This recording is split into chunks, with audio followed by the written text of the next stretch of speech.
কত ভাই কুরবানি যে কিনবে, গ্রামের মধ্যে মোটা তাজা একবারে খুব শক্তিশালী কুরবানি কিনেছে, কি করবে জানেন? আবে জায়গা দুঃখ সুখ যা লাগা আছে, কুরবানিটা ভালো কিনেছে। আবে কুরবানিতে খালি তেল চুইছে, বে তেল চুইছে, খালি আমাকে কুরবানিতে তেল চুইছে না। আল্লাহ রাব্বুল আলামিন কোরআনে বলেন, লা ইয়ানালাল্লাহু লুহুমুহা ওয়ালা দিমাউহা ওয়ালাকিন ইয়ানালুহুত তাকওয়া মিনকুম। আল্লাহ রাব্বুল আলামিন বলেন, আরে দুনিয়ার মানুষ, তোমরা যে কোরবানি করবে, তোমরা কোরবানি জবাই করবে, লা ইয়ানালাল্লাহু লুহুমুহা, যখন তোমরা কোরবানি করবে, তোমরা কোরবানি করার পর যে তোমাদের কোরবানির জানোয়ারের যেটা মাংস আছে, গোশত আছে, ওই গোশত আমার কাছে পৌঁছে না, ওই গোশতের আমার কোনো দরকার নাই। আল্লাহ বলেন ওয়ালা দিমাউহা, এবং তোমার কোরবানির খুনেরও আমার দরকার নাই, তোমার খুন আমি চাই না।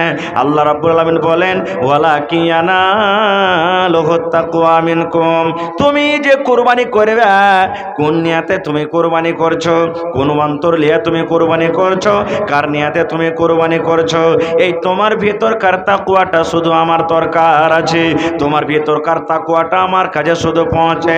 এই তুমি কোন নিয়াতে কোরবানি করে, তোমার নিয়াত খানটা শুধু আমার দরকার আছে, এই নিয়াত খানটা তোমার আমার কাছে শুধু পৌঁছে, তাছাড়া তোমার কোরবানির কোনো জিনিস আমার কাছে পৌঁছে না। কোরবানিটা কোনো যেন তেন জিনিস লয় ভাই, যেন তেন জিনিস লয়। দুনিয়াতে যত নবী রাসূল আল্লাহ তাবারক ওয়া তাআলা দিয়েছেন, প্রত্যেক নবীকে আল্লাহ কুরবানি দিয়েছিলেন, নিয়ম সিস্টেম আলাদা আলাদা ছিল। কিন্তু হযরত ইব্রাহিম আলাইহিস সালাম, যার আপনারা ঘটনা শুনেছেন, যে আল্লাহ তাবারক ওয়া তাআলার আদেশে নিজের বেটাকে কুরবানি করতে গেছিলেন, জাননি? সবাই জানছেন, আপনারা শুনেছেন যে আল্লাহ তাবারক ওয়া তাআলা ৮০-৮৫ বছর বয়সে কাকে? ইব্রাহিম নবীকে একটা সন্তান দিয়েছেন। কখন? ইব্রাহিম নবী একদিন আল্লাহর কাছে দোয়া করছেন, রব্বে হাবলি মিনাস সালিহিন। মাথার চুল পেকে গেছে, দাড়ি পেকে গেছে, চামড়া ঝড় হয়ে গেছে, বয়স বুড়া হয়ে গেছে, এখনো সন্তান হয়নি। ৮০-৮৫ বছর বয়সে হযরত ইব্রাহিম নবী দোয়া করছেন, এ রব্বুল আলামিন, তুমি আমাকে একটা সন্তান দাও, একটা নেক সন্তান দাও। আল্লাহ তুমি আমাকে একটা ঈমানদার সালেহ সন্তান তুমি দান করো। এ ভাই মুসলমান, হযরত ইব্রাহিম আলাইহিস সালাম যেমনই আল্লাহর কাছে দোয়া করলেন, এরকম বয়সে আল্লাহ রাব্বুল আলামিন ইব্রাহিম নবীকে বলছেন, ইব্রাহিম ফাবাশশারনাহু বিগুলামিন হালিম, যাও আমি আল্লাহ তোমার দোয়াকে কবুল করলাম। দোয়া কবুল করে আমি আল্লাহ রাব্বুল আলামিন তোমাকে একটা খুব চতুর চালাক আমি আল্লাহ সন্তান দান করলাম। যাও, তোমাকে আমি একটা সন্তান দান করলাম, আর ছেলেটা হবে কেমন? হালিম, বুর্দবার চালাক ছেলে হবে। আল্লাহর পরীক্ষা দেখেন। হযরত ইব্রাহিম আলাইহিস সালাম জীবনে ৩ জায়গাতে ঝুট কথা বলেছেন রে বন্ধু। কয় জায়গাতে? কয় জায়গাতে ঝুট বলেছেন? ৩ জায়গাতে জীবনে ঝুট বলেছেন। আর আল্লাহ রাব্বুল আমিন হযরত ইব্রাহিম নবীকে বড় বড় পরীক্ষা দিয়ে আজমাইশ করেছেন, খুব বড় পরীক্ষা। আর জীবনে ৩ জায়গাতে হযরত ইব্রাহিম আলাইহিস সালাম ঝুট কথা বলেছেন। আসলে ওগুলা শরীয়তের নিগাতে ঝুট নয়, ঝুট কথা যে বলেছেন আসলে ওগুলা তো শরীয়তের নিগাতে ঝুট নয়। এই জন্য রাসূল বলেছেন যে তোমরা ছেলে, ছোট বাচ্চা যে আছে, ছেলের সামনে তোমরা ঝুট কথা বলিও না। একদিন নবীজি বসে আছেন, আর একটা এই গুধাগালা যেমন আছে ৩-৪ বছরকার ৫ বছরকার একটা মহিলা ওর বেটাকে ডাকছে, বেটা রে, এই গুধু শুন শুন শুন। ছেলেটা দৌড়িয়ে চলে এসে, তোকে কিছু দিব বেটাই? আমরা নিজের ছেলেটাকে বলি না, এখানে আয় রে বেটা, তোর জন্য একটা জিনিস এনেছি। ছেলেটা দৌড়িয়ে চলে এসছে। ছেলেটা দৌড়িয়ে আসার পর তখন আল্লাহ রাসূল মহিলাকে বলছেন যে তুমি যাকে ডাকলে তো কি দিবে? বলছে হুজুর একটা ওর জন্য খাজুর রেখেছি, খাজুর দেব।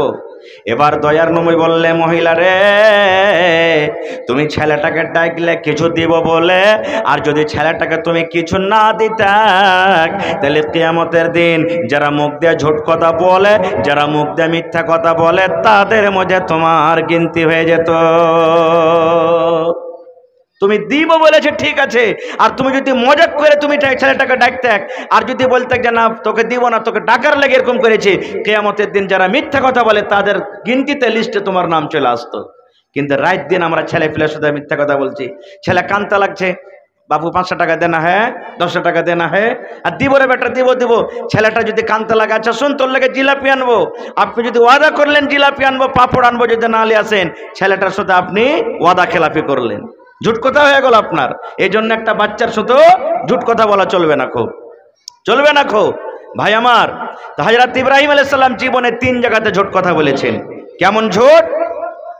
একবারকার ঘটনা, হযরত ইব্রাহিম আলাইহিস সালাম ওর বাপ যে ছিল আজার, মূর্তির পূজা করত। ইব্রাহিম নবীর বাপ মূর্তির পূজা করত, সুবহানাল্লাহ। বেটা নবী আর বাপ কি করত? মূর্তির পূজা। লম্বা ঘটনা, ঘটনার দিকে আমি যাব না খো। এবারে হযরত ইব্রাহিম আলাইহিস সালাম বাড়িতে আছেন, দোস্ত বন্ধু কিংবা বাড়ির লোক ইব্রাহিম নবীকে বলছেন, ইব্রাহিম মেলা যাবি না তুই? তো বলছেন, আনা সাকিমুন, আমি বেমার আছি, যাব না। আমি বেমার আছি, যাব না। আসলে শরীরের বেমার নয়, অন্তর থেকে বেমার, মেলা যাব না বলে বেমার। আর আজকে আমাদের যুগে কি মেলা যদি না যেত বেমার পড়ে যাব নাকি? কত ভাই এমন আছে, এখন তো আল্লাহর রহমতে কমেছে। কিছুদিন আগে 10-15 বছর আগে শ্বশুরের বাড়ি শখ করে যাইতো টাকা চাইতে, কেনে মেলা দেখতে যাবো, মেলা যে লেগেছে, শখ করে গেছে টাকা চাইতে। যে জানারে যা, মা বাবা বলতো জানারে আব্দুল সত্তার, আব্দুল গাফার, এ আব্দুল জাফার যা তো শ্বশুর বাড়িতে যা, মেলা লেগেছে, মেলা দেখতে তো শ্বশুর শাশুড়ি পয়সা দিবে না, যা। এই দেখেন ভাই আমার, হযরত ইব্রাহিম আলাইহিস সালাম ওই সময়তে ঝুট কথা বলেছিলেন যে আমি মেলা যাব না, আমি বেমারি হালাতে আছি, কিন্তু আসলে বেমার ছিলেন না খো। দ্বিতীয় নম্বর, কোন জায়গাতে মিথ্যা কথা বলেছিলেন? সুবহানাল্লাহ। হযরত ইব্রাহিম আলাইহিস সালাম যে জায়গাতে, 1 মিনিট লেখা রাখেন, কিছু বলছি তখন আমি দোয়া করছি, নামটা লিখে দিন এখানে, একটু লেখা রাখেন, 10-15 মিনিট কিছু বলি তখন আমি দোয়া করছি। এবার 2 নম্বরে, হযরত ইব্রাহিম আলাইহিস সালাম কোথায় গেলেন? যেই ঘরে ওদের মূর্তি রাখা ছিল ওই সমস্ত মূর্তিগুলোকে ভেঙে দিয়েছে, আর যেটা সব থেকে বড় মূর্তি ছিল ওই মূর্তিটাকে ছেড়ে দিয়েছে। যখন ওর কমেরা সকালবেলাতে যখন গেছে ওদের পূজা পাঠ করার জন্য, দেখছে ওরে বাপরে একটা মূর্তি নেই, সমস্ত মূর্তিকে ভেঙে দিয়েছে। কে করলে, কে করলে? ওই জামানাতে বাদশা ছিল নমরুদ বাদশা, ওই বাদশাকে খবর করা হলো। বাদশার সামনে তখন কিছু যুবক ছেলে বলতে লাগলেন যে বাদশাহ, আজারের ছেলে ইব্রাহিম একটা যুবক মানুষ, ও কিন্তু মূর্তিকে খুব পুরা ভালা কইতো, আমার কেমন হয় যে ওই ভেঙেছে, ওকে ডাকা হোক। হযরত ইব্রাহিম নবীকে ডাকা হলো, চলে গেলেন। বাদশা বলছেন যে ইব্রাহিম, কে আমাদের ভগবানের সাথে এরকম করেছে মূর্তির সাথে? হযরত ইব্রাহিম আলাইহিস সালাম তখন এই কথাটা বলেছিলেন যে এই মূর্তিগুলোর মধ্যে সব থেকে যে বড়, ওয়াকে জিজ্ঞাসা করো, ওই করেছে এগুলা কথা। না হলে দেখো বড় গলা আছে আর ছোট গলাকে সবকে ভেঙে জুড়ে ফেল দিয়েছে। কিন্তু ইব্রাহিম নবীতে নিজে করেছিলেন, এক মানা হলো। দ্বিতীয় মানা, হযরত ইব্রাহিম আলাইহিস সালামের বলার উদ্দেশ্য যে সব থেকে বড় যে ওই ভেঙেছে, মানে সমাজের মধ্যে নবী থেকে বড় আর কি হইতে পারে? নবী থেকে বড় কে হইতে পারে? হযরত ইব্রাহিম আলাইহিস সালাম ছিলেন নবী, এর মানে নবী নিজে ভেঙেছে, মানে নবী সব থেকে বড়, তাই জন্য নবী ভেঙেছে। ওরা কথাটা বুঝতে পারেনি, তখন বলছে হ্যাঁ এগুলা কাজ কি করতে পারে নাকি মূর্তিতে? হ্যাঁ এগুলা ভগবানে কাজ করতে পারে? বলছে যখন করতে পারবে না তো কেনে তোরা ওর পূজা করছিস? 2 নম্বর এখানে মিথ্যা কথা বলেছিলেন। আর একটা মিথ্যা কথা কোনটে? হযরত ইব্রাহিম আলাইহিস সালাম ওর নিজের স্ত্রী সারাকে নিয়ে গ্রাম ছেড়ে আর থাকবো না, এখান থেকে চলে যাব। যেতে যেতে মুসলমান রাস্তাতে এক জালিম বাদশাহ, যে জালিম বাদশার নিয়তটা এত খারাপ, যদি কোনো সুন্দর বেটি ছেলে দেখতে পাইতো, যদি কোনো সুন্দর মেয়ে লোক দেখতে পাইতো, ওই মেয়ে ছেলের সাথে, ওই বেটি ছেলের সাথে সে কিন্তু কুকর্ম করত। এত নিয়ত খারাপ। একটা উজির যে পট করে খবর দিয়ে দিলে, হুজুর আর শুনেছেন? বলছে কি? বলছে আপনার রাজ্যে একটা খুব সুন্দর বেটি ছেলে একটা ছেলের সাথে, একটা লড়কার সাথে হাঁটছে, আমরা দেখে এলাম। বলছে যে যুবকটাকে ডাকো। ও তো চিনে না যেটা ইব্রাহিম নবী। হযরত ইব্রাহিম আলাইহিস সালামকে ডাকা হলো। বাদশা বলছেন তোমার নাম কি? বলছে আমার নাম ইব্রাহিম। বলছে তোমার সাথে ওইটা কে আছে? ইব্রাহিম নবী জানতেন। আর বাদশার একটা নিয়ম ছিল, মা সাথে থাক, বহিন সাথে থাক, বিবি সাথে থাক, বেটি সাথে থাক। যদি ওই মহিলার ব্যাপারে বলতো ও বাদশা আমার সাথে আমার বহিন আছে, তাহলে কিন্তু ওই বহিন মনে করে বাদশা ওই মহিলার সাথে কোনো ছেড়খানি করত না। আর যদি বলে যেত বাদশা ওইটা হলো আমার স্ত্রী, ওটা হলো আমার মা, ওটা হলো আমার বিবি, তাহলে বাদশা কিচ্ছু মানতক না, ওই মহিলার সাথে সে কিন্তু বদকাম করত। হযরত ইব্রাহিম আলাইহিস সালাম মনে মনে বলছেন, আল্লাহ এই যে বাদশা আমাকে জিজ্ঞাসা করলে তোমার সাথে বেটি ছেলেটা কে, আল্লাহ কি বলবো এখন, ওটা তো আমার স্ত্রী, ওকে তো বেটিও বলতে পাবো না, ওকে তো মাও বলতে পাবো না, কি বলবো? ভাবা চিন্তা করে বলছেন, আল্লাহ যদি আমি আজকে বলে দিই বাদশা ওটা আমার স্ত্রী, তাইলে বাদশার নিয়ত খারাপ, বাদশা কিন্তু মানবে না, আমার স্ত্রীর সাথে কুকর্ম করবে। হযরত ইব্রাহিম নবী তখন বললেন, ও বাদশা ওটা হলো আমার বোন, ওটা হলো আমার বোন যেটা আমার সাথে আছে। তাহলে বিবিকে কি বললেন? বোন। যেমনই কথাটা বলা হযরত ইব্রাহিম আলাইহিস সালাম চলে এলেন, আসার পর তখন বিবি কায়সা বলছেন, ও আমার ভালোবাসা বিবি সারা শুনে লাও, এই জমিনের উপরে ওরে আল্লাহ আজকে আমি একটা মিথ্যা কথা বললাম বিবিরে, কিন্তু আসলে ওগুলা মিথ্যা নয়, আমার অন্তরের মালিক আল্লাহ আল্লাহ জানছেন আমি কেন মিথ্যা কথা বললাম বিবিরে। আজকে জালিম বাদশার সামনে তোমাকে আমি বোন বলে স্বীকার করেছি, তুমি হলে আমার বোন, এই জন্য তোমাকে বাদশা এখন ডাকবি, তুমিও যখন বাদশার সামনে যাইবে তোমাকে যখন জিজ্ঞাসা করবে ওইটা হলো কি, তখন তুমি বলে দিবে ওইটা হলো আমার ভাই। খবরদার স্বামী বলে তুমি আমাকে অপমান করিও না, কারণ এ সারা তুমি হলো আমার স্ত্রী। আর একটা ইসলামের দিক দেয়, মুসলমানের দিক দেয়, মুসলমান মুসলমান হইল ভাই, মুসলমান মুসলমান হইল ভাই, রিশতা নিজের জায়গাতে আছে, কিন্তু রসুল বলেছেন আল মুসলিম আখুল মুসলিম, মুসলমান মুসলমানের হইল ভাই। এই জন্য মুসলমান মুসলমানের যদি ভাই হইতে পারে, তাহলে আমি একটা নবী আমিও মুসলমান, আর তুমি নবীর স্ত্রী তুমিও মুসলমান, তাহলে স্ত্রী স্বামী হতে গেল, ইসলামের দিক দিয়ে আমরা আপসের মধ্যে হয়ে গেলাম ভাই বোন। এই জন্য আমি কোনো মিথ্যা কথা বলিনি, কোনো গুনার কাজ করিনি। যখন কথাটা বলে দিলেন, এবার সারাকে ডাকতে হলো, ডাকো। ইব্রাহিম নবী দোয়া করতে লাগলেন আল্লাহর দরবারে, নামাজ পড়ছেন, দোয়া করছেন, মালিক মাওলা জালিম বাদশার সামনে আমার স্ত্রীকে পেশ করা হলো। মাবুদ রে, জালিম বাদশা হলো খুব খাতারনাক বাদশা, আল্লাহ ওর নিয়ত ভালো নয়, ওর চোখটা ভালো নয়, আল্লাহ ওই বাদশার কাছ থেকে আমার বিবিকে দয়া করে তুমি বাঁচিয়ে নাও। এবার বাদশার সামনে সারা হাজির হলো। বাদশা বলছেন তোমার নাম কি? বলছে আমার নাম হলো সারা। বলছে তোমার সাথে ওইটা কে আছে? বলছে আমার ভাই।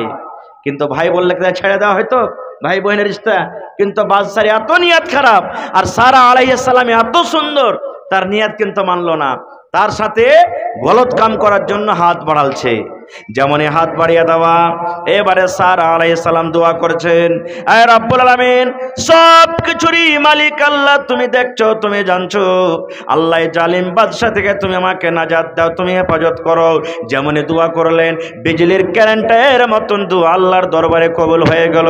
যেমন এরকম ভাবে বাদশা তার দিকে ছোঁয়ার জন্য হাত বাড়িয়েছে, এরকম করে করে করে তার হাত আটকে গেল, হাত তার কাঁপতে লাগলো, হাত কাঁপতে লাগলো, মনে হয় জমিনের দিকে সে ধসতে লাগলো। এবার বাদশা বলতে লাগলো, ও আল্লাহর বান্দে সারা, তুমি দোয়া করো, আর তোমার সাথে এরকম গলত কাম করব না, তুমি আল্লাহর দরবারে একটু দোয়া করো, তোমাকে আমি নাজাত দিয়ে দেব, তুমি একটু দোয়া করো, দোয়া করো, আল্লাহ রাব্বুল আলামিন যেন আমাকে নিজের হালাতে করে দেয়। সারা দোয়া করলেন, আল্লাহ বাদশাকে তুমি নাজাত দিয়ে দাও। দোয়া কবুল হয়ে গেল, ভালো হয়ে গেলেন। কিন্তু ফের দেখেন জালিম বাদশাহ ভালো যখন হয়ে গেল, আবার হাত বাড়ালছে তার দিকে, ফের দোয়া করলেন, ফের হাত টানা, জমিনে ধসতে লেগেছে। এই করে করে একবার গেল, দুবার গেল, তৃতীয়বার গেল। তৃতীয়বারের ব্যাপারে তখন আবার বাদশাহ বলছে, সারা আমি তাওবা করছি অন্তর থেকে, তোমার সাথে আর কোন নজরে দেখবো না, তোমার দিকে হাত বাড়াবো না, তুমি দোয়া করো। সারার মন ছিল আমি আর দোয়া করব না, এই হালাক বরবাদ হয়ে যায়। কিন্তু আল্লাহর দরবারে দোয়া করলেন এই জন্য, আজকে যদি বাদশা মরে যায়, আজকে যদি বাদশা হালাক বরবাদ হয়ে যায়, গোটা পৃথিবীর মানুষ বলবে একজন নবীর স্ত্রী সারা হয়ে একটা বাদশাকে মেরে দিয়েছে। এই জন্য আল্লাহর কাছে দোয়া করছে রব্বুল আলামিন, এই লোকটাকে তুমি বাঁচিয়ে লাও, আল্লাহ বাঁচিয়ে লাও। এবার একটা উজিরকে ডেকে তখন বাদশা বলছে, হটাই জিনটাকে, খাবিস জিন আমার সামনে এনেছিস, আরে খুব বড় জাদুঘর জিন, একে হটা আমার সামনে থেকে। হটিয়ে দিলেন, আর দুরকম কথা আছে। কেউ বলছে যে বাদশার ওটা বেটি, আর কেউ বলছেন যে ওটা বাদশার একটা দাসী ছিলেন, হাজেরা আলাইহিস সালাম, ওকে সারার খিদমত করার জন্য দিয়ে দিলেন। বাদশাহ সারার খিদমত করার জন্য দিয়ে দিলেন। রাস্তাতে হাঁটছে, ওপারে বেটি ছেলের দিকে দেখা মানা আছে না নেই? সারা কত হুঁশিয়ার বেটি ছেলে, দেখছে আরে আমি তো তার স্ত্রী, আর আমার সাথে যে এটা হাজারা একটা অপার মেয়ে ছেলে, আমার স্বামী দেখলে গুনাহগার হবে। তখন নিজের স্বামীকে বলছেন যে আপনি একে বিয়ে করেলেন, স্ত্রী হয়ে গেল, তার কোনো দিক্কত নেই, স্ত্রী হয়ে গেল, বিয়ে শাদী হয়ে গেল। থাকতে লাগলেন। আল্লাহর কাছে হযরত ইব্রাহিম আলাইহিস সালাম দোয়া করছেন, আল্লাহ ৮০-৮৫ বছর বয়স হয়ে গেল, আল্লাহ একটা সন্তান দাও। কোন বাপ চাইবে না যে আমার একটা ছেলে নাও? চাইবে কি কেউ? সব চাইবে যে আল্লাহ আমার মরার পর যাতে আমার ওয়ারিস হয়। জিজ্ঞাসা করেন ওই বাপকে যার বিয়ে শাদী হয়ে গেল, একটা পর্যন্ত এখনো সন্তান হয়নি, মনে কত আফসোস। আফসোস হবে না? কত আফসোস, আল্লাহ এত সেই সম্পত্তি দিয়েছো, আল্লাহ একটা সন্তান তুমি আমাকে দাওনি, কত মনে আফসোস। জিজ্ঞাসা করেন ওকে। সুবহানাল্লাহ। দোয়া করলেন, আল্লাহ দোয়া কবুল করলেন। ভাইরে, এবার যখন দুনিয়াতে সন্তান হলো, আল্লাহ তাবারাক ওয়া তাআলা ইব্রাহিম নবীকে পরীক্ষা করছেন। আর একটা কি পরীক্ষা? আল্লাহ রাব্বুল আলামিন ইব্রাহিম নবীকে বললেন, ও ইব্রাহিম, তোমার কলেজার টুকরা সন্তান ইসমাইলকে আর তোমার স্ত্রী হাজারাকে এমন জায়গাতে রেখে এসেছো, এমন মাঠে তুমি রেখে এসো যেখানে কোনো বাড়ি নাই, যেখানে কোনো গা নাই, যেখানে কোনো মানুষ নাই, যেখানে কোনো পানি নাই, যেখানে কোনো খানা নাই। এরকম জায়গাতে তোমার স্ত্রী হাজারাকে আর তোমার কলেজার টুকরা ইসমাইলকে তুমি বনে রেখে এসো। সুবহানাল্লাহ। কত বড় পরীক্ষা জি ভাই! ৮০-৮৫ বছর বয়সে একটা সন্তান, এরকম সন্তানের ব্যাপারে আল্লাহ বলছেন যাও তুমি ওকে বনে রেখে এসো। কি করলেন? আল্লাহ রাব্বুল আলামিন আদেশ করলেন, ইব্রাহিম তোমার স্ত্রীকে যে তুমি রাখবে, যেখানে ওই জায়গাতে রাখার পর তুমি পিছন দিকে ঘুরেও দেখতে পাবে না, কারণ পিছন দিকে ঘুরে দেখলে ময়া চলে আসবে দিলের ভিতরে। আমি আপনি যখন দিল্লি, পাটনা, পাঞ্জাব খাটতে যাব, ছেলেটাকে কোলে নিয়ে খানিক দূর যাবো, যাই না? বারবার ছেলেটাকে দেওয়া বাই বাই টাটা আবে যাবে, কত কি করি, কত ময়া মোহাব্বত। কিন্তু আল্লাহ বলছেন তোমার ছেলে ইসমাইলকে আর স্ত্রী হাজারাকে বনে রাখা পর তুমি পিছন দিকে ঘুরেও দেখতে পাবে না খো। সুবহানাল্লাহ। চলে গেলেন। স্ত্রীকে বললেন হযরত ইব্রাহিম নবী যে তুমি আর তোমার ছেলেকে এক উঁটে নিয়ে বসো। হযরত ইব্রাহিম নবী একটা উঁটে বসলেন, অল্প কিছু খাজুর আর এক কলসি পানি নিয়ে হাঁটতে লাগলেন। হাঁটতে হাঁটতে কোথায় চলে গেলেন? যেখানে এখন কাবা শরীফ আছে, তখন কাবা শরীফ ছিল না কো। কাবা শরীফ ছিল কিন্তু মাটিতে মিশিয়ে ছিল, কোনো ওজুদ ছিল না কাবা শরীফের। জমজমের কুয়া ছিল না, হাজী সাহেবেরা হজ করতে গেছেন না, জমজমের কুয়াও ছিল না তখন। দেখেন কিভাবে জমজম বাড়াইছে, কিভাবে আল্লাহ তাবারাক ওয়া তাআলা জমজম তৈরি করছেন। সুবহানাল্লাহ। এবার চলে গেলেন, কোনো পানি নাই, কোনো গা গ্রাম নাই, আল্লাহ যেখানে আদেশ করলেন রেখে দিলেন। ওখানে কলসি নামিয়ে দেওয়া হলো, খাজুর দিয়ে দেওয়া হলো। হযরত ইব্রাহিম নবী দুটা উটকে হাঁকাতে লেগেছেন, হাঁকাতে হাঁকাতে কিছু দূর যখন গেছে, তো হযরত হাজারার মন কি যে উটগুলা চড়াইতে গেল, মনে হয় ঘুরে চলে আসবে। এবার দেখছে হাঁটতে হাঁটতে হাঁটতে সাফা মারওয়া পাহাড় পার হয়ে চলে যাচ্ছে। তখন পিছন থেকে ডাক দিচ্ছেন, ও আল্লাহর দোস্ত ইব্রাহিম, ব্যাপার কি? আমাদেরকে ছেড়ে দিয়েছেন, আপনি ঘুরে আসবেন না? আল্লাহ যে পিছনে দেখতে মানা করেছেন, কোনো কথা উত্তর দেয় না। আবার বলছেন যে আল্লাহর দোস্ত ইব্রাহিম, আল্লাহর কি এটাই আদেশ যে আপনি আমাদেরকে এখানে রেখে চলে যাবেন? তখন মাথাটা এরকম ভাবে হিলিয়ে দিলেন, হ্যাঁ আল্লাহর এটাই আদেশ। এ আমার মায়েরা খালারা 33 বাড়ি শোনেন। এবারে হাজারা কে বলছেন, এরে আল্লাহর বান্দা, ও আল্লাহর দোস্ত ইব্রাহিম, যান আপনি চলে যান, আপনাকে আর বাধা দেব না, আপনাকে আর রুখবো না। আল্লাহ রাব্বুল আলামিনের যদি এটা আদেশ হয়, আল্লাহর হুকুমে যদি এই আমার দুধ খাওয়া বাচ্চা, মাসুম বাচ্চা, আর আপনি আমাকে যদি এখানে রেখে যান, এখানে কোনো মানুষ নাই, এখানে কোনো বাড়ি নাই, এখানে কোনো গা নাই, এখানে কোনো ঘর নাই, এখানে কোনো খানা নাই, এখানে কোনো পানি নাই, এরকম মাঠ ময়দানে আপনি আমাদেরকে ছেড়ে চলে যাবেন। আল্লাহর আদেশে যদি ছেড়ে যান, তাহলে আমি একটা মহিলা হয়ে আল্লাহর পরে আমার তাওয়াক্কুল আছে, ভরসা আছে, আল্লাহ রাব্বুল আলামিন কোনদিন আমাদেরকে হালাক বরবাদ করবেন না। যান আপনি চলে যান, আল্লাহ হেফাজত করবেন, আল্লাহ রাব্বুল আলামিন আমাদেরকে হালাক বরবাদ করবেন না। আর এবে জামানার যদি মায়ের লোক হয়তো খালি যদি শ্বশুর বাড়ি যায় আর স্টেশনে যদি কয় 8 ঘন্টা বসো আর দের হয়ে যায়, কত যে গাইল দিবে এই মুদমিন সে হুদ মা মুখ পড়া, এর কোনো হুঁশ নেই, বুদ্ধি নেই, একলা ছেড়ে চলে গেলো, এ গেল ওই গেল, হ্যান গেল ত্যান গেল, কত কথা যে বলবে বলার শেষ নেই। সুবহানাল্লাহ। বসতে দেন ওখানে, কোনো দেখা দেন, ওই পর্দাখানটা উঠিয়ে দেন, ওদিকে বসে যাবে ওরা। মানে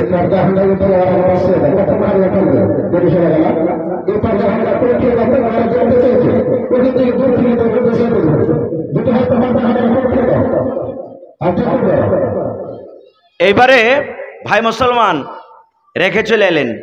কিছুদিন পর মেলায় লম্বা ঘটনা আছে, আমি ঘটনা থেকে বলবো না, শর্টে বলছি। ঘটনা বলতে গেলে মেলায় লম্বা হবে। যখন ইসমাইল নবী 6 বছর 7 বছরকার বয়স হয়ে গেল, একদিন ইব্রাহিম নবীকে আল্লাহ স্বপন দেখেছেন। স্বপন দেখেছেন, ইব্রাহিম নবী স্বপন দেখছেন যে আল্লাহ আদেশ করছেন যে ইব্রাহিম, তোমার সব থেকে প্রিয় সন্তান কলেজার টুকরা করে ওর গলাতে ছুরি দিয়ে তুমি জবাই করো। সুবহানাল্লাহ, এটা কম বড় পরীক্ষা যে ভাই, দুনিয়াতে কোন এমন বাপ আছে, যতই বাপ সুবহানাল্লাহ পাথর দিল বলা হোক, আর যতই বেটা বদচলন হোক, কিন্তু নিজের বেটাকে জবাই করতে পারবে না গো। সুবহানাল্লাহ, আল্লাহর আদেশ দেখেন, ওই বুড়াদি কালে বলছেন যাও তোমার বেটাকে তুমি জবাই করো। হযরত ইব্রাহিম আলাইহিস সালাম আল্লাহর আদেশ পাইয়া এখানটা পকেটে ছুরি নিলেন, ছোরা নিয়ে এবার হাঁটতে হাঁটতে চলে গেলেন কোথায়? যেখানে কাবা শরীফ এখন রাখা আছে, যেখানে এখন কাবা শরীফ জামজামের কুয়া আছে, ওই জায়গাতে চলে গেলেন।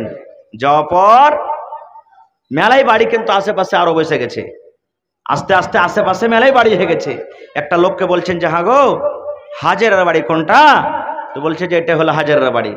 যেমন বাড়িতে গেলেন, এজাজত চাইলেন, ঢুকলেন, বাড়িতে বসতে দিলেন। বসার পর এবার হযরত ইব্রাহিম আলাইহিস সালাম বেটাকে একান্তিতভাবে আড়ালে নিয়ে যে বেটাকে বলছেন ইয়া বুনাইয়া, আল্লাহর কোরআন যেটা বলছেন, বাপ বেটাতে যেটা গল্প হয়েছে, ওই কথাটা আল্লাহ রাব্বুল আলামিন নিজের কোরআনে আল্লাহ জিকির করে দিয়েছেন। এবার ইব্রাহিম নবী বেটাকে বলছেন ইয়া বুনাইয়া, ওরে আমার কলেজার টুকরা সন্তান, ইন্নী আরা ফিল মানামি আন্নী আসবাহুকা, বেটারে আল্লাহ রাব্বুল আলামিন আমাকে স্বপ্ন দেখালছেন, আমি স্বপ্ন দেখেছি রে ধন, যে আমি তোমাকে জবাই করেছি, তোমার গলাতে ছুরি দিয়ে আমি তোমাকে জবাই করেছি, তোমাকে আল্লাহর রাহে আমি কুরবানি করেছি। ফানজুর মাজা তারা, বেটা তোমার কি রায়, বেটা তোমার কি মত, তুমি আল্লাহর রাহে কুরবানি হবে কি হবে না? বাপ বেটাকে বলছেন বেটা আমি স্বপ্ন দেখেছি, বেটা আল্লাহ আমাকে স্বপ্ন দেখালছে, কারণ নবীরা যেটা স্বপ্ন দেখছেন ওটা হলো ওহী, এটা হলো সত্য ঘটনা। এবারে বেটারে তোমার কি রায়, কি মত? কবি বলছেন বাপ কা বেটা সারস কা ঘোড়া কুছ नहीं তো থোড়া থোড়া, আরে বাপ যেমন হবে বেটাও তেমন হয়ে যাবে। যখন হযরত ইব্রাহিম নবী বলছেন বেটারে ও কলেজার টুকরা ইসমাইল, আমি বুড়িয়া গেছি রে ধন, আমার বয়স কাছাকাছি 90 বছর হয়ে গেছে, এই বয়সে আল্লাহ রাব্বুল আলামিন আমাকে স্বপ্ন দেখালছেন যেন আমি তোমাকে জবাই করেছি, তোমার গলাতে ছুরি দিয়ে আমি তোমাকে জবাই করেছি, তোমাকে আল্লাহর রাহে কুরবানি হইতে হবে, তোমাকে আল্লাহর রাহে জবাই হইতে হবে রে ধন, বলো তোমার কি রায়, তোমার কি মত, তুমি কুরবানি হবে কি হবে না? যখন এই কথাটা বলা, হযরত ইসমাইল আলাইহিস সালাম বললেন ইয়া আবাতি ফাল মা তুমার সাতাজদুনি ইনশাআল্লাহু মিনাস সাবিরিন, আব্বা গো যদি আপনাকে আল্লাহ আদেশ করে থাকে, আপনি যদি আমাকে কুরবানি করার আদেশ পেয়ে থাকেন, তাহলে আব্বা গো চলেন কোথায় আমাকে নিয়ে যাবেন, আমি কুরবানি হয়ে তৈয়ার আছি গো আব্বা, চলেন আপনি আমাকে জবাই করতে নিয়ে চলেন, আমি কুরবানি হয়ে যাব, আল্লাহর আদেশে আমি হাসতে হাসতে কুরবানি হয়ে যাব, আমাকে ধৈর্যশীল পাবেন, আমাকে সবরকারীদের মধ্যে পাবেন। আপনি যখন আমার গলাতে ছুরি দিবেন, আপনার হাত খান আমি ধরবো না, আপনার জন্য আমি ছটফট করব না, ছুরির তল থেকে উঠে পালিয়ে যাব না, আপনি আমাকে সবরকারী পাবেন, ধৈর্যশীল পাবেন, চলেন চলেন চলেন আপনি আমাকে কোথায় নিয়ে যাবেন? তাহলে বাপও রাজি কুরবানি করব বলে, আর বেটাও রাজি কুরবানি হব বলে। আল্লাহ বলেন ফালাম্মা আসলামা ওয়া তাল্লাহু লিল জাবিন, বাপ বেটা রাজি হয়ে গেল, বাপ কুরবানি করব বলে আর বেটা কুরবানি হব বলে, বাপ বেটা দুজনই রাজি হয়ে গেল। এবার বাপ বেটা বাড়ি থেকে এবার হাঁটতে শুরু করে দিয়েছেন। শয়তান মানুষের দুশমন না? শয়তান মানুষের দুশমন কি দুশমন নয়? আল্লাহ নিজে বলছেন শয়তান এত বড় মানুষের জন্য দুশমন যে আল্লাহ বলছেন দেখো মানুষ, তোমার বাপ আদমকে জান্নাত থেকে বাহির করে দিয়েছে ওই শয়তান। আমি গাছের ফল খেতে মানা করছিলাম, কিন্তু শয়তানের কথা শুনে ফল খেয়েছে, যার কারণে জান্নাত থেকে বাহির করে দিয়েছে। এত তোমাদের বড় দুশমন। শয়তান ওয়াদা করেছে, আল্লাহ আমি একাই জাহান্নাম যাব না, আল্লাহ তোমার বান্দা বান্দিরাকে আমি জাহান্নাম নিয়ে যাব। আল্লাহ বলে দিয়েছেন, যা তুই যে আমার নেককার বান্দা বান্দি হবে তোর কথা জীবনে কোনোদিন শুনবে না, খোঁজা। এবার শয়তান তখন বিবি হাজারের কাছে মানুষের রূপে চলে এসেছেন। আসার পর কি বলছেন জানেন? হাজারা জানো তোমার পুরুষ আর ইসমাইল কোন জায়গাতে গেল? বলছে কোথায়? বলছে আরে কুরবানি করতে নিয়ে গেল, তোমার বেটা ইসমাইলকে জবাই করবে, কুরবানি করতে নিয়ে গেল। হযরত হাজরা বলছেন যে ভাট এখান থেকে, বাপ নিজের বেটাকে কি কুরবানি করতে পারে? এগুলা মিথ্যা কথা। তখন শয়তান বলছে, হাজরা তুমি জানো না আল্লাহ রাব্বুল আলামিনের আদেশ যে তুমি নিজের বেটাকে কুরবানি করো, আল্লাহর আদেশ মানতে গেছে। যখন কথাটা বলা, ওরে সুবহানাল্লাহ, হযরত হাজার একটা পাথর নিয়ে নিলেন রে ভাই, আর পাথর নিয়ে বিসমিল্লাহি আল্লাহু আকবার বলে একটা পাথর মেরে বলছেন, রে শয়তান তুই হট হট, তুই আমার কাছ থেকে হট, আমার নসিব কত ভালো রে। হাজারা বিবি বলছেন, আমার নসিব কত ভালো, আমার ভাগ্য কত ভালো। গোটা পৃথিবীর মানুষের কত সন্তান আছে, মহিলার কত সন্তান আছে, কিন্তু আল্লাহ রাব্বুল আলামিন কোন মহিলার সন্তান আল্লাহ কবুল করেননি, কুরবানি চাইনি। আমার নসিবটা কত ভালো, আমার একটাই সন্তান, আমার সন্তানকে আল্লাহ ভালোবেসেছেন, আর ভালোবাসার কারণে আমার ছেলেকে আল্লাহ কুরবানি পছন্দ করেছেন। এই জন্য আমি আল্লাহর আদেশে রাজি আছি। চলে যাও, চলে যাও, তুমি আমার কাছ থেকে চলে যাও, হটো তুমি আমার কাছ থেকে চলে যাও। যখন দেখলে একে পারনো না, তখন চলে গেলেন কার কাছে? ইসমাইল নবীর কাছে। ওকে আস্তে করে বলছেন, ইসমাইল তুমি জানো খেপা ছোট মানুষ কি জানো, বাপ কহিলে আর তুমি কুরবানি হতে চলিছ, হট খেপা এখান থেকে, তুমি হটো, জীবনটা বেঁচে থাকলে তোমার মেলায় কাজে দিবে। হযরত ইসমাইল আলাইহিস সালাম আর একটা পাথর নিয়ে নিলেন, পাথর নিয়ে এলো পর বিসমিল্লাহ আল্লাহু আকবার বলে পাথর মেরে দিলেন, আর বলছেন শয়তান রে তুই হট আমার কাছ থেকে, হট হট তুই হট, আমাকে আমার না আল্লাহ থেকে না ফরমানি করিস না, আমার আব্বাকে কুরবানি করার আদেশ হয়েছে, এই জন্য আমি আল্লাহর কথা মানতে গিয়ে আমি খুশি খুশি আল্লাহর দরবারে আমি কুরবানি হয়ে যাব। ওখানে যখন জায়গা পেল না, তখন ইব্রাহিম নবী কাইসা বলছেন, ইব্রাহিম তুমি কেমন খ্যাপা লোক জি, তুমি একটা স্বপ্নের কথাকে শুনে কেড়ে দেখে কেড়ে তুমি কুরবানি করতে ইচ্ছে বেটাকে? তোমার মতন কেউ পাগল আছে দুনিয়াতে যে বেটাকে তুমি কুরবানি করতে লিচ্ছ? যখন কথাটা বলা, হযরত ইব্রাহিম আলাইহিস সালাম একটা পাথর নিয়ে নিলেন, আবার বিসমিল্লাহ আল্লাহু আকবার কয়ে পাথর দিয়ে মেরে দিলেন। বলছে শয়তান রে হট হট, আমার স্বপ্ন সত্য, আল্লাহ রাব্বুল আলামিন আমাকে যেটা স্বপ্ন দেখালেন সত্য। তিন জায়গাতে তিনজন পাথর মারলেন, আল্লাহ রাব্বুল আলামিন তাদের আমলটাকে এত পছন্দ করলেন, কিয়ামত পর্যন্ত যত হাজিরা হজ করতে যাবেন আল্লাহ রাব্বুল আলামিন হজের একটা রুকন বানিয়ে দিলেন। আল্লাহ রাব্বুল আলামিন সমস্ত দুনিয়ার হাজিরাকে এলান করে দিলেন, ও হাজিরা যত তোমরা হজ করতে যাবে, তিন জায়গাতে যে পাথর মারা হয়েছে, হজ করতে গিয়ে তোমাদেরকে তিন জায়গাতে পাথর মারতে হবে।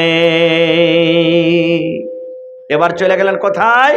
মিনার মাঠে, যে জায়গাতে হাজি সাহেবরা কুরবানি করছেন মিনার মাঠে। মুয়াজ্জে হাসানাতে লিখছেন বা অন্য অন্য বইয়ে লিখছেন যে এটা হাদিসের কথা নয়, কিতাবে লেখা হয়েছে যে হযরত ইসমাইল আলাইহিস সালাম আব্বাকে বলছেন, কি আব্বা গো আপনি তো আমাকে জমাই করে দিবেন গো আব্বা, আমি আল্লাহর রাহে কোরবানি হয়ে যাব, কিন্তু আব্বা আপনি হলেন একটা বুড়া মানুষ, আমার গলাতে ছুরি দেওয়ার টাইমে আপনার হাতখানটা যেন না কাঁপে, চোখ দিয়ে যেন পানি না ঝরে, আমার দিকে দেখে যেন আপনার ময়া না লেগে যায়, এই জন্য আব্বা গো আপনি নিজের চোখে পাট্টিটা বেঁধেলেন। আব্বা নিজের চোখে আপনি পাট্টিটা বেঁধেলেন যেন আপনার হাত না কাঁপে, আপনাকে কোরবানি আমাকে কোরবানি করতে গিয়ে আব্বা একটু পাট্টিটা বেঁধেলেন। এবার হযরত ইসমাইল আলাইহিস সালাম বলছেন, আব্বা গো আমার যে জামা কাপড় আছে গা থেকে জামা কাপড় খুলালেন।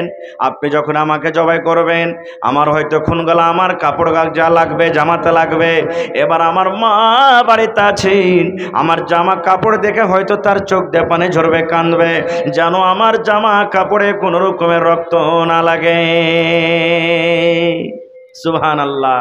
এবার বিসমিল্লাহ আল্লাহু আকবার বলে হযরত ইব্রাহিম আলাইহিস সালাম বেটার গলাতে ছুরি দিতে যাবেন। এই যে মেলে কথা শুনছেন না, যে ছুরি দিতে যে জবাই হলো না, মারলে পাথরে পাথর দু টুকরা হয়ে গেল, এগুলো হাদিসে কিছু নাই ভাই।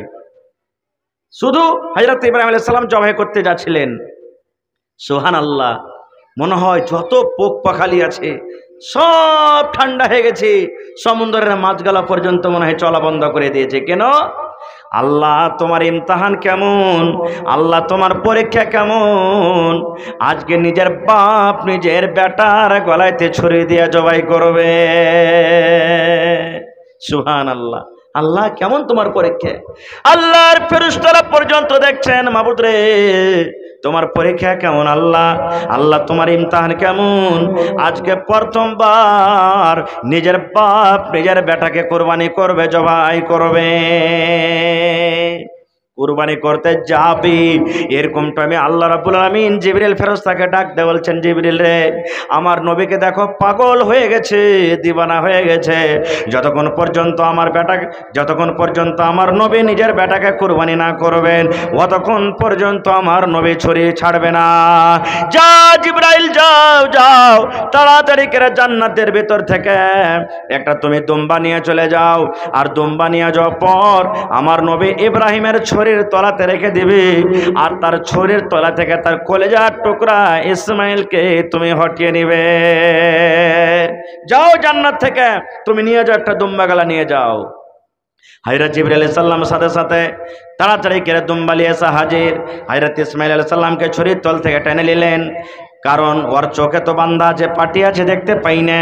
আর ওই দুম্বাটাকে ছুরির তলে যেমন রেখে দিলেন, বিসমিল্লাহি আল্লাহু আকবার বলে যেমনই জুম্বাতে ছুরি দেওয়া, ছুরি যেমনই দেওয়ার সাথে সাথে জবা হয়ে গেল।